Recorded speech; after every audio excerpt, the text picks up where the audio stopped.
একটি মেয়ের জীবনের সবচেয়ে নিরাপদ এবং ভরসার জায়গা হওয়ার কথা তার বাপের বাড়ি।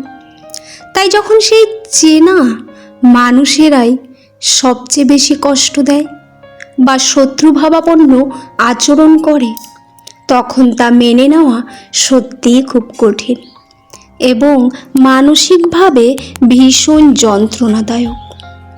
মায়ার যখন বিয়ে হয় তখন তার মনে হয়েছিল বাপের বাড়িই তার আসল শক্তি। বাবা মা আর বড় ভাই অর্ণবকে সে নিজের জীবনের চেয়েও বেশি ভালোবাসত। মধ্যবিত্ত পরিবারের মেয়ে মায়া বিয়ের পর শ্বশুরবাড়িতে গিয়ে মানিয়ে নেওয়ার আপ্রাণ চেষ্টা করেছিল, কিন্তু বিয়ের 2 বছরের মাথায় এক সড়ক দুর্ঘটনায় মায়ার স্বামী মারা যান। স্বামীর মৃত্যুর পর শ্বশুরবাড়ির লোকেরা মায়াকে অলক্ষ্মী অপবাদ দিয়ে বাড়ি থেকে বের করে দেয়। মায়া ভেবেছিল তার জন্য তো তার বাপের বাড়ির দরজা খোলাই আছে। সে কাঁদতে কাঁদতে নিজের ঘরে ফিরে এলো, কিন্তু প্রথম কয়েকদিন ভালো কাটলেও আস্তে আস্তে বাপের বাড়িরও আসল রূপটা মায়ার সামনে প্রকাশ পেতে শুরু করলো। মায়ার স্বামী কিছু সঞ্চয় এবং মায়ার নামে একটি জীবন বীমা রেখে গিয়েছিলেন। মায়া বাপের বাড়িতে আসার পর থেকেই তার ভাই অর্ণব এবং মা সেই টাকার উপর নজর দিতে শুরু করেন। ভাই অর্ণব ব্যবসার লস করেছে অজুহাত দিয়ে মায়ার জমানো টাকাগুলো নিজের নামে লিখে দেওয়ার জন্য চাপ দিতে থাকে। মাও ছেলেকে সমর্থন করে মায়াকে বলতে শুরু করলেন, তুই তো এখন বিধবা, এত টাকা দিয়ে কি করবি? ভাইয়ের উপকারে লাগলে তোরই ভালো। মায়া যখন নিজের ভবিষ্যতের কথা ভেবে টাকা দিতে রাজি হলো না, তখন থেকেই শুরু হলো আসল শত্রুতা। যে মা তাকে ছোটবেলা থেকে আগলে রেখেছেন, তিনি এখন কথায় কথায় মায়াকে খোঁচা দিতে লাগলেন।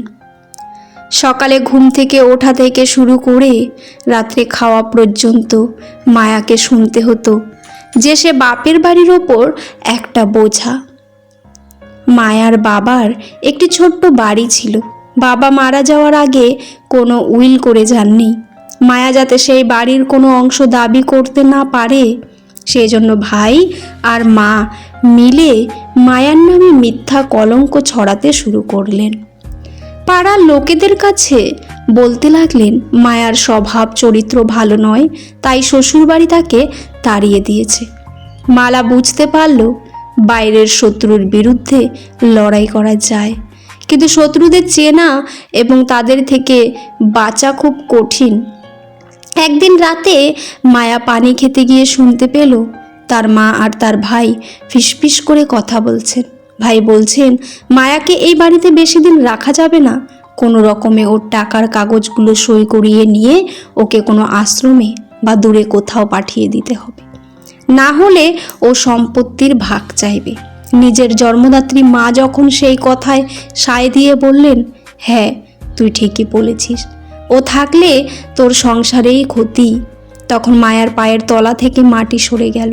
সে বুঝতে পারল যে বাপের বাড়িকে সে পরম আশ্রয় ভাবত, তারাই আসলে তার জীবনের সবচেয়ে বড় শত্রু। সেই রাতে মায়া কাঁদেনি, তার চোখের জল শুকিয়ে পাথরের মতো হয়ে গিয়েছিল। সে বুঝতে পারল এই মায়ার সংসারে তার জন্য কোনো ভালোবাসা নেই, আছে শুধু স্বার্থ। পরদিন সকালেই মায়া কাউকে কিছু না জানিয়ে নিজের প্রয়োজনীয় সার্টিফিকেট, স্বামীর রেখে যাওয়া জরুরি কাগজপত্র এবং কাপড়ের ব্যাগ নিয়ে বাড়ি থেকে বেরিয়ে গেল। সে শহরে গিয়ে একটি ছোট্ট হোস্টেলে উঠল এবং নিজের শিক্ষাগত যোগ্যতা দিয়ে একটি বেসরকারি সংস্থায় চাকরি জোগাড় করল। কয়েক বছর কঠোর পরিশ্রমের পর মায়া আজ স্বাবলম্বী। সে নিজের একটি ছোট্ট ফ্ল্যাট কিনেছে। বাপের বাড়ির লোকেরা এখন মায়ার সফলতার কথা শুনে আবার যোগাযোগ করার চেষ্টা করে, কিন্তু মায়া তাদের জন্য নিজের মনের দরজা চিরকালের মতো বন্ধ করে দিয়েছে। সে বুঝে গেছে রক্তের সম্পর্কই সবসময় আপন হয় না। যেখানে সম্মান আর নিরাপত্তা নেই, সেই সম্পর্ক ত্যাগ করাই শ্রেয়।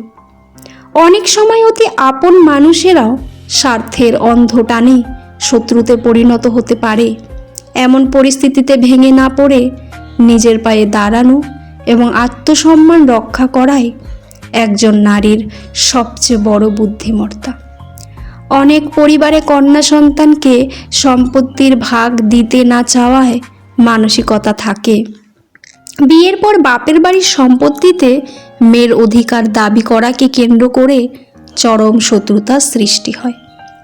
ছেলে ও মেয়ের মধ্যে পার্থক্য করা এবং সবসময় ছেলেকে বেশি গুরুত্ব দেওয়া, মেয়ের আবেগের চেয়ে ছেলের স্বার্থকে বড় করে দেখার কারণে এই দূরত্ব তৈরি হয়। মেয়ে নিজের পছন্দে বিয়ে করলে বা বৈবাহিক জীবনে কোনো সমস্যা যেমন ডিভোর্স হলে অনেক পরিবার সমাজের ভয়ে মেয়েকে আপন করে নেয় না, বরং তাকেই দোষারোপ করে দূরে ঠেলে দেয়। মেয়েরা পরের ধন, এই প্রাচীন মানসিকতার কারণে বিয়ের পর অনেক বাবা মা ভাই বোন ভাবেন যে মেয়ের ওপর তাদের আর কোনো দায়িত্ব বা দায়বদ্ধতা নেই। পরিস্থিতি যেমনই হোক, সত্যকে মেনে নিলে মানসিক আঘাত কিছুটা কম লাগে। জোর করে সবার মন জয় করার চেষ্টা বন্ধ করুন। নিজের পায়ে দাঁড়ানো এবং আর্থিকভাবে স্বাবলম্বী হওয়া সবচেয়ে জরুরি। এটি আপনাকে যে কোনো পরিস্থিতিতে একা লড়াই করার শক্তি দেবে। যে সম্পর্কগুলো আপনাকে মানসিক শান্তি দেয় না, সেগুলোর সাথে একটি নিরাপদ দূরত্ব বজায় রাখুন। অতিরিক্ত জড়িয়ে পড়া থেকে বিরত থাকুন। নিজের বর্তমান পরিবার, বিশ্বস্ত বন্ধু বা শুভাকাঙ্ক্ষীদের সাথে সুসম্পর্ক গড়ে তুলুন, যারা আপনাকে সত্যিই বোঝে এবং সম্মান করে। কাছের মানুষগুলোর দেওয়া আঘাতগুলোই সবচেয়ে বেশি গভীর হয়, কারণ আমরা তাদের অবহেলা করার কথা ভাবতেও পারি না। নিজের লোক যখন শত্রুতা করে, তখন বাইরের শত্রুর আর কোনো প্রয়োজন পড়ে না। রক্তের সম্পর্কই সবসময় আপন হয় না। বিপদে যে পাশে থাকে সেই আসল আপন। সবচেয়ে বড় একাকিত্ব হলো এমন একটি পরিবারের অংশ হওয়া যেখানে কেউ আপনাকে বোঝে না। পরিবার মানেই সবসময় ভালোবাসা নয়, কখনো কখনো এটি এমন একটি জায়গা যেখানে আপনাকে সবচেয়ে বেশি লড়াই করতে হয়। মানুষের আসল রূপ চেনা যায় তার সুসময়ে নয়, বরং আপনার অসময়ে তারা কেমন আচরণ করেছে তা দেখে। কাউকে অন্ধের মতো বিশ্বাস করো না, কারণ আলো চলে গেলে নিজের ছায়াও নিজেকে ছেড়ে চলে যায়। কেউ যদি তোমার মূল্য না বোঝে, তবে নিজেকে সস্তা ভেবো না। মনে রাখবে, দামি জিনিসের কদর সবাই করতে পারে না। অন্যের ওপর ভরসা করা ছেড়ে দাও, নিজের পায়ে দাঁড়াতে শেখো, কারণ অন্ধকার নেমে এলে নিজের ছায়াও সাথে থাকে না। রক্তের সম্পর্ক কখনো কখনো শুধু নামেই আপন হয়, দরকারে তারা বাইরের মানুষের চেয়েও বেশি পর হয়ে যায়। সবচেয়ে বেশি কষ্ট তখন হয় যখন নিজের মনের মানুষ বা পরিবারের লোকজনই আপনাকে ভুল বোঝে।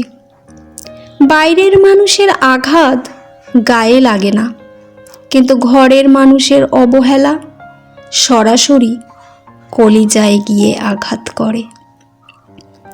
মানুষ যখন অতিরিক্ত কষ্ট পায়, তখন সে কাঁদে না, সে একদম চুপ হয়ে যায়। দুনিয়ার সবচেয়ে বড় একাকিত্ব হলো চারপাশে অনেক মানুষ থাকার পরও নিজের কষ্টগুলো বলার মতো কাউকে না পাওয়া। হাসি মুখের আড়ালে লুকিয়ে থাকা চোখের জলটা কেবল সেই বোঝে যে রাতের অন্ধকারে একা একা কাঁদে। জীবনের কিছু পরিস্থিতি আমাদের এতটাই বদলে দেয় যে আমরা আগের সেই মানুষটাকে আর খুঁজে পাই না। কষ্ট তখনই কমে যায় যখন মানুষের প্রতি সব ধরনের আশা বা প্রত্যাশা করা ছেড়ে দেওয়া হয়। সময় হয়তো ক্ষত শুকিয়ে দেয়, কিন্তু আঘাতের দাগগুলো মনের ভেতর আজীবন থেকে যায়। জীবনটা সহজ নয়, একে সহজ বানিয়ে নিতে হয়।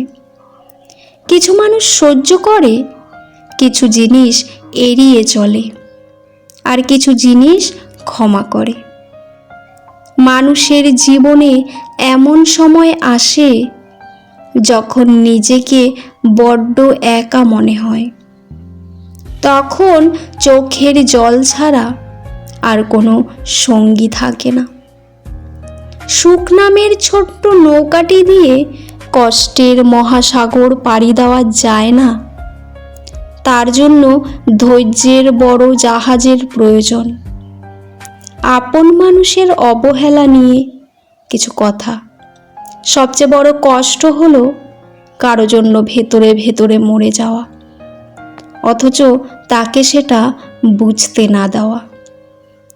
যদি কেউ তোমাকে অবহেলা করে, তবে তাকে ধন্যবাদ দাও, কারণ সে তোমাকে একা বেঁচে থাকার শিক্ষাটা দিয়ে দেয়। কাছের মানুষ যখন বদলে যায়, তখন পৃথিবীর সব সৌন্দর্য মলিন হয়ে যায়। দুঃখকে আলিঙ্গন করতে শেখো, কারণ এটি তোমাকে ভেতর থেকে শক্তিশালী করে তুলবে। কষ্ট মানুষকে কাঁদায় না, বরং জীবনের বাস্তবতার মুখোমুখি দাঁড়িয়ে তাকে হাসতে শেখায়। এক গ্রামে 4 জন অন্ধ মানুষ বাস করত। তারা কখনোই হাতি দেখেনি। একদিন গ্রামে একটি হাতি এলে তারা 4 জন হাতিটি কেমন তা স্পর্শ করে অনুভব করতে গেল। প্রথম অন্ধ হাতির পা স্পর্শ করল এবং বলল, হাতি দেখতে ঠিক একটা স্তম্ভ বা খুঁটির মতো। দ্বিতীয় অন্ধ হাতির লেজটি ধরল এবং বলল, না, হাতি তো দেখতে একটা দড়ির মতো। তৃতীয় অন্ধ হাতির কান স্পর্শ করে বলল, তোমরা ভুল বলছো, হাতি আসলে একটা বড় কুলোর মতো। চতুর্থ অন্ধ হাতির পেট ছুঁয়ে বলল, তোমরা কেউই বোঝোনি, হাতি দেখতে একটা বড় দেওয়ালের মতো। এরপর তারা 4 জন নিজেদের ধারণা নিয়ে প্রচণ্ড ঝগড়া শুরু করলো। প্রত্যেকেই ভেবেছিল সে নিজেই ঠিক এবং বাকিরা ভুল। তখন সেখান দিয়ে এক জ্ঞানী ব্যক্তি যাচ্ছিলেন। তিনি তাদের ঝগড়ার কারণ শুনে হাসলেন এবং বললেন, তোমরা 4 জনই আংশিক ঠিক, কিন্তু কেউই সম্পূর্ণ ঠিক নও। তোমরা হাতির কেবল একটা করে অঙ্গ ছুঁয়েছ, সব অঙ্গ মিলিয়েই তবে একটি সম্পূর্ণ হাতি হয়। ঈশ্বর বা পরম সত্যকে মানুষ নিজের সীমিত বুদ্ধি ও ধারণা দিয়ে যেভাবে অনুভব করে, সেটাকেই সম্পূর্ণ সত্যি মনে করে অন্য ধর্মের বা মতের মানুষের সাথে বিবাদে জড়িয়ে পড়ে। ঠাকুর এই গল্পের মাধ্যমে শিখিয়েছেন, যত জীব তত শিব এবং যত মত তত পথ, অর্থাৎ সব ধর্ম ও মতের পথই সেই পরমেশ্বরের দিকে নিয়ে যায়। একটি মেয়ের কাছে তার বাপের বাড়ি হলো এমন এক স্বর্গ যেখানে সে সারা জীবন শুধু মেয়ে হয়েই থাকতে পারে। কোনো দায়িত্বের বোঝা তাকে টানতে হয় না। মেয়েরা শ্বশুর বাড়িতে যতই রানী হয়ে থাকুক না কেন, বাপের বাড়ির রাজকন্যা হওয়ার আনন্দটাই অন্যরকম। বাপের বাড়ি হলো মেয়ের জীবনের সেই মূল শিকড়, যা তাকে ঝড়ের দিনেও শক্ত হয়ে দাঁড়িয়ে থাকার মানসিক শক্তি যোগায়। সমাজটা বড়ই অদ্ভুত। বিয়ের পর বাপের বাড়ি বলে তুমি এখন পরের ঘরের মানুষ, আর শ্বশুর বাড়ি বলে তুমি তো পরের ঘরের মেয়ে। মেয়েরা কখনোই নিজের ঘর পায় না। বিয়ের আগে বাপের বাড়ি, বিয়ের পর বরের বাড়ি, এভাবেই কেটে যায় তাদের জীবন। মেয়েরা যখন বাপের বাড়ি বেড়াতে আসে তখন তারা আর ঘরের মানুষ থাকে না, হয়ে যায় পরম আদরের মেহমান। বাপের বাড়ির অবহেলা একটি মেয়ের বুকটা সবচেয়ে বেশি ভেঙে দেয়, কারণ সে বিশ্বাস করে যে পুরো পৃথিবী ছেড়ে গেলেও তার নিজের মানুষগুলো তাকে ছাড়বে না। রক্তের সম্পর্ক তখনই ফিকে হয়ে যায় যখন বাপের বাড়ির লোকেরা মেয়ের সুখের চেয়ে সমাজের লোকলজ্জা বা নিজেদের স্বার্থকে বেশি গুরুত্ব দেয়। মেয়েদের জীবনের সবচেয়ে বড় ট্র্যাজেডি হলো তারা একসময় যে ঘরকে নিজেদের ভেবে বড় হয়, বিয়ের পর সেই ঘরের তারা অতিথি হয়ে যায়। নারীর জীবন এক অদ্ভুত নদীর মতো। এক কূলে তার জন্ম, তার শৈশব, আর কূলে তার সংসার, মাঝখানে শুধু মানিয়ে নেওয়ার এক অনন্ত লড়াই। একটি মেয়ের আসল পরিচয় তার বাপের বাড়ি বা শ্বশুর বাড়ি নয়, তার নিজের আত্মসম্মান এবং স্বনির্ভরতা। বাপের বাড়ির অবহেলা একটা মেয়েকে জীবন্ত লাশ বানিয়ে দিতে পারে, কারণ বাইরে পৃথিবী তাকে আঘাত করলেও সে বাপের বাড়ির দিকেই তাকিয়ে থাকে। রক্তের টান তখনই অর্থহীন হয়ে যায় যখন নিজের জন্মদাতা বা ভাই বোনেরা মেয়ের কষ্টের চেয়ে সমাজ আর নিজেদের স্বার্থকে বেশি প্রাধান্য দেয়। পরের ঘরের মানুষ হওয়া ততটা কষ্টের নয় যতটা কষ্টের নিজের ঘরেই একদিন পরদেশী হয়ে যাওয়া। জীবন তোমাকে যেভাবে ভাঙুক না কেন, নিজেকে শক্ত রাখতে শেখো। কেউ পাশে না থাকলেও নিজের ছায়াকেই নিজের সঙ্গী বানিয়ে নাও। কারো অবহেলায় নিজেকে শেষ করে দিও না।